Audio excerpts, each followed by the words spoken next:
ಯತ್ನಾಳ್ ಬಿಜೆಪಿಯಿಂದ ಕಿಕ್ಔಟ್ ಬೆನ್ನಲ್ಲೇ ಈಗ ಕ್ರಾಂತಿ ಶುರುವಾಗಿದೆ. ಎಲ್ಲ ಲಿಂಗಾಯತ ಶಾಸಕರು ಬಿಜೆಪಿ ಬಿಟ್ಟು ಹೊರಬನ್ನಿ ಎನ್ನುವಂಥ ಕ್ಯಾಂಪೇನ್ ಯತ್ನಾಳ್ ಬೆಂಬಲಕ್ಕೆ ಪಂಚಮಸಾಲಿ ಸ್ವಾಮೀಜಿಗಳು ಸಾಥ್ ಕೊಟ್ಟಿದ್ದಾರೆ. ಯತ್ನಾಳ್ ಎಂದಿಗೂ ಪಕ್ಷ ವಿರೋಧಿ ಚಟುವಟಿಕೆ ನಡೆಸಿಲ್ಲ. ಹಿಂದೂ ಹುಲಿ ಪರ ರಾಜ್ಯಾದ್ಯಂತ ಪ್ರತಿಭಟನೆಗೂ ಕೂಡ ಸಿದ್ಧತೆ ಮಾಡಿಕೊಳ್ಳಲಾಗ್ತಾ ಇದೆ. ಪಂಚಮಸಾಲಿ ಸ್ವಾಮೀಜಿಯ ನೇತೃತ್ವ ಒಂದು ವೇಳೆ ಎಲ್ಲಾ ಪ್ರತಿಭಟನೆಗೂ ಇದ್ದರೆ ಇಲ್ಲೊಂದು ಕ್ರಾಂತಿ ಸೃಷ್ಟಿಯಾಗೋದ್ರಲ್ಲಿ ಸಂದೇಹ ಬೇಡ.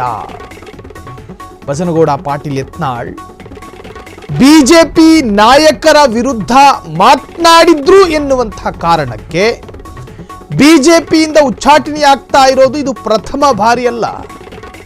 3 ಬಾರಿ ಅವರ ವಿರುದ್ಧ ಬಿಜೆಪಿ ಶಿಸ್ತು ಸಮಿತಿ ಶೋಕಾಸ್ ನೋಟಿಸ್ ಜಾರಿ ಮಾಡಿತ್ತು.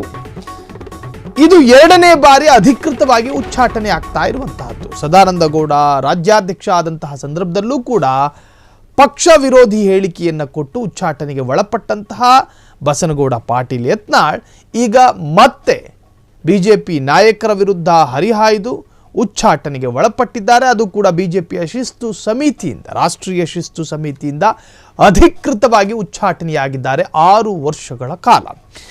ಅದಾದ ನಂತರ ವಿಜಯಪುರದ ಸ್ಥಳೀಯ ಬಿಜೆಪಿ ನಾಯಕರು ರಾಜೀನಾಮೆ ಕೊಡೋದಕ್ಕೆ ಮುಂದಾದರು. ಮಂಡಲ ಅಧ್ಯಕ್ಷರಿಂದ ಹಿಡಿದು ಸಾಕಷ್ಟು ಕ್ಷೇತ್ರದ ಬಿಜೆಪಿ ವಲಯದ ಅಧ್ಯಕ್ಷರುಗಳೆಲ್ಲರೂ ಕೂಡ ನಾವು ರಾಜೀನಾಮೆ ಕೊಡ್ತೀವಿ. ಬಸನಗೌಡ ಪಾಟೀಲ್ ಯತ್ನಾಳ್ ಒಬ್ಬ ಅಸಲಿ ಹಿಂದೂ ಹುಲಿ. ಆ ಹಿಂದುತ್ವಕ್ಕೆ ಬಿಜೆಪಿಯಲ್ಲಿ ಬೆಲೆನೇ ಇಲ್ಲ. ಹಿಂದುತ್ವಕ್ಕೆ ಬೆಲೆ ಇಲ್ಲ ಅಂದ ಮೇಲೆ, ಯತ್ನಾಳಿಗೂ ಬೆಲೆ ಇಲ್ಲ ಅಂದ ಮೇಲೆ ನಾವ್ಯಾಕೆ ಬಿಜೆಪಿಯಲ್ಲಿ ಅಂತ ಹೇಳಿ ರಾಜೀನಾಮೆ ಕೊಡೋದಕ್ಕೂ ಮುಂದಾದ್ರು. ಹಿಂದೂ ಹುಲಿ ಪರ ರಾಜ್ಯಾದ್ಯಂತ ಪ್ರತಿಭಟನೆಗೆ ಸಿದ್ಧತೆ ಮಾಡಿಕೊಳ್ಳಲಾಗ್ತಿದೆ. ಬಿಜೆಪಿ ಹೈಕಮಾಂಡ್ ಕೂಡಲೇ ಆದೇಶ ಹಿಂಪಡಿಬೇಕು ಎನ್ನುವಂಥ ಒತ್ತಾಯ ಬಿಜೆಪಿ ನಾಯಕರ ವಿರುದ್ಧ ಸಿಡಿದೆದ್ದ ಮೃತ್ಯುಂಜಯ ಸ್ವಾಮೀಜಿ. ಮೃತ್ಯುಂಜಯ ಸ್ವಾಮೀಜಿ ಈಗ ಕರೆ ಕೊಟ್ಟಿರ್ತಕ್ಕಂಥದ್ದು. ಹಾಗಾದರೆ ಈ ಒಂದು ಡೆವಲಪ್ಮೆಂಟ್ಗಳ ಬಗ್ಗೆ ಒಂದಷ್ಟು ಅಪ್ಡೇಟ್ಸ್ಗಳನ್ನು ನಾವು ಗಮನಿಸೋದಾದರೆ, ರಾಜ್ಯ ಬಿಜೆಪಿಯಲ್ಲಿ ಅಲ್ಲೋಲ ಕಲ್ಲೋಲ ಸೃಷ್ಟಿಯಾಗುವಂತಹ ಸಾಧ್ಯತೆಗಳಿದ್ದಾವೆ. ಹಾಗಾದರೆ ಬಿಜೆಪಿಯಲ್ಲಿ ಮಸಲತ್ತು ಮಾಡಿ ಯತ್ನಾಳ್ರನ್ನ ಹೊರಹಾಕಲಾಗಿದೆ. ಕಾಣದ ಕೈಗಳಿಂದ ಯತ್ನಾಳ್ರನ್ನ ಉಚ್ಚಾಟನೆ ಮಾಡಿಸಲಾಗಿದೆ. ಯತ್ನಾಳ್ ಕುಟುಂಬ ರಾಜಕಾರಣ ವಿರುದ್ಧ ಮಾತನಾಡಿದ್ದು ತಪ್ಪೇ ಅಂತ ಹೇಳಿ ಪ್ರಶ್ನೆ ಮಾಡಿದ್ದಾರೆ ಮೃತ್ಯುಂಜಯ ಸ್ವಾಮೀಜಿ. ಕುಟುಂಬ ರಾಜಕಾರಣ ಬೇಡ ಎನ್ನುವುದು ತಪ್ಪೇ? ಕುಟುಂಬ ರಾಜಕಾರಣ ಬೇಡ, ಕುಟುಂಬ ರಾಜಕೀಯದ ಬಗ್ಗೆ ಮಾತನಾಡಿದ್ದು ತಪ್ಪ? ಉಚ್ಚಾಟನೆ ಮಾಡಿ ಬಿಜೆಪಿ ತನ್ನ ಕಾಲ ಮೇಲೆ ತಾನೇ ಕಲ್ಲು ಹಾಕಿಕೊಂಡಿದೆ ಅಂತ ಹೇಳಿ ಮೃತ್ಯುಂಜಯ ಸ್ವಾಮೀಜಿ ಕಿಡಿಕಾರಿದ್ದಾರೆ.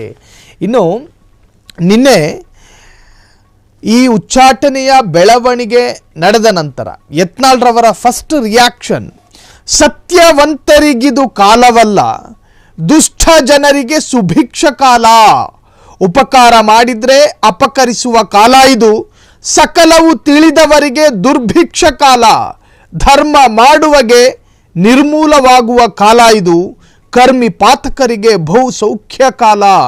ಕುಟುಂಬ ರಾಜಕಾರಣ, ಭ್ರಷ್ಟಾಚಾರ, ಪಕ್ಷದ ಆಂತರಿಕ ಸುಧಾರಣೆ, ಏಕವ್ಯಕ್ತಿ ವಿಜೃಂಭಣೆ, ಉತ್ತರ ಕರ್ನಾಟಕದ ಅಭಿವೃದ್ಧಿಯ ಪರವಾಗಿ ಮಾತನಾಡಿದ ನನ್ನನ್ನು ಪಕ್ಷ 6 ವರ್ಷಗಳ ಕಾಲ ಉಚ್ಚಾಟನೆ ಮಾಡಿದೆ.